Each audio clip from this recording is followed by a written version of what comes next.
Hi, I'm Sherry Keel, and I'm here with some very exciting news. If you're a parent or a caregiver or just love children, some wonderful things are happening. A brand new channel called KCPT PBS Kids will be premiering in January, and it's going to be everything you know and love about PBS, I would say, to the 10th power. With me, we have Leslie Rotenberg, and she's in charge of all things kids TV at PBS.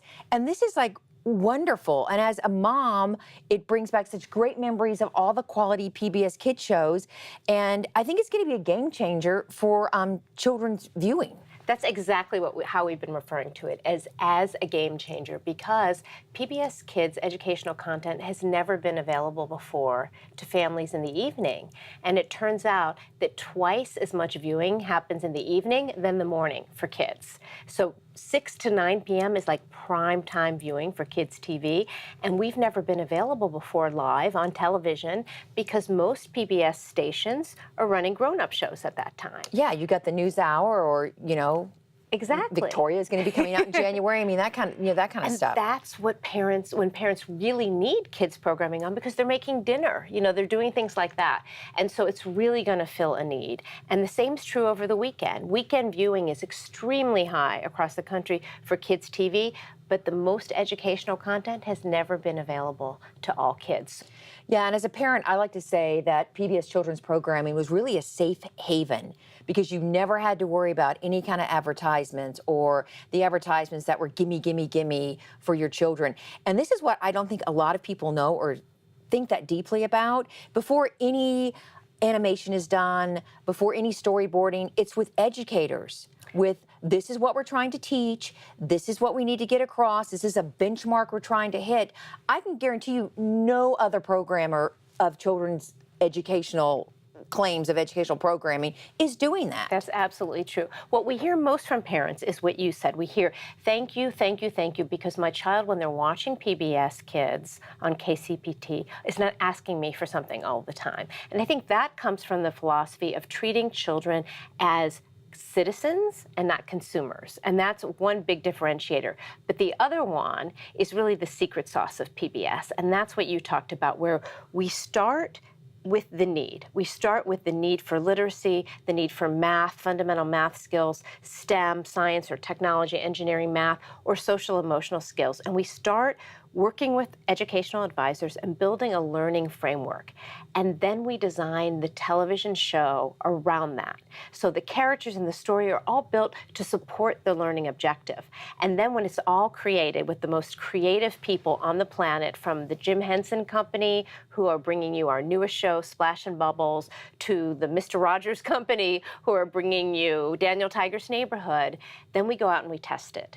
And we do a before and an after and a control and experimental. And these are scientific studies with low-income communities. And we make sure that what we were designed to teach is actually being taught to these children, and that they're coming away with new skills that are really getting them ready to succeed when they get to kindergarten or when they get to first or second or third grade. Something very exciting, too, about KCPT PBS Kids is it's over the air. You do not have to be paying for a cable provider.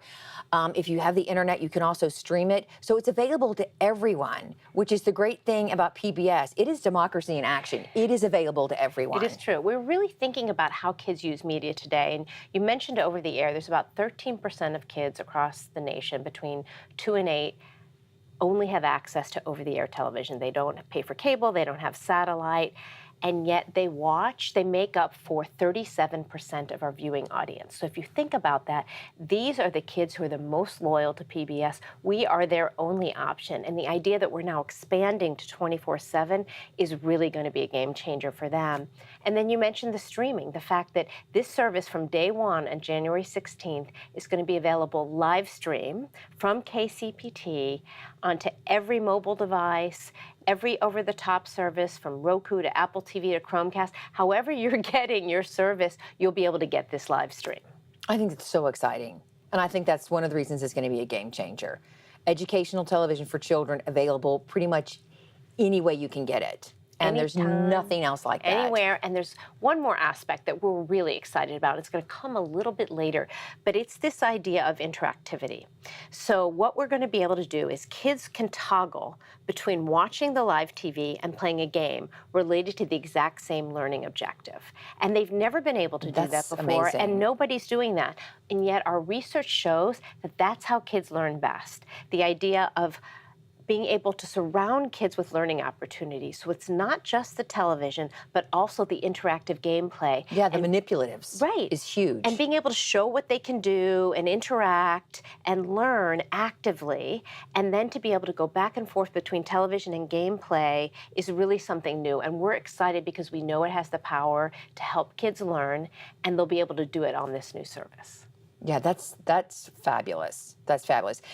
And it goes along with the Ready to Learn program. I know KCPT does a huge getting books into children's hands. So it's just, to me, it's kind of a quilt. It is, it is. And we like to think of the media as a catalyst. You know, what we hope it does is ignite the love of learning in kids. It helps them to realize that there's something they're passionate about. You know, it may be dinosaurs, it may be trains, it may be something under the water now that we have Splash and Bubbles. Whatever it is, if it ignites their passions and they're interested in learning, then they'll go to the library, as you said, then they're going to get involved in activities. But it's really that spark for kids that helps them kind of turn on their curiosity, because they're all born with curiosity. They're all born explorers. And it's really a question of just igniting that love of learning and then sending them on their way.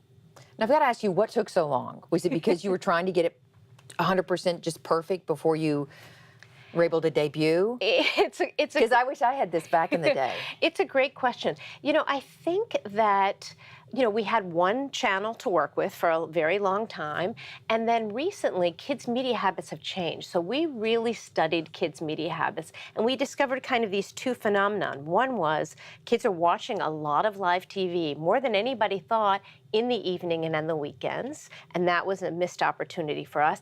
And the other was how much they're on mobile and how mobile is growing. And so we wanted to be both places, and the idea of this service is it's both. It's not either or, it's the idea that it's a live television opportunity, and that's free to everyone. And then the idea that it's also about the future and where kids are going, and the idea of mobile streaming and mobile gaming and putting those concepts together for the first time. It sounds phenomenal, and I'm so excited. So excited. So everybody get ready to watch KCPT PBS Kids. It debuts January 16th, and it's going to change the world.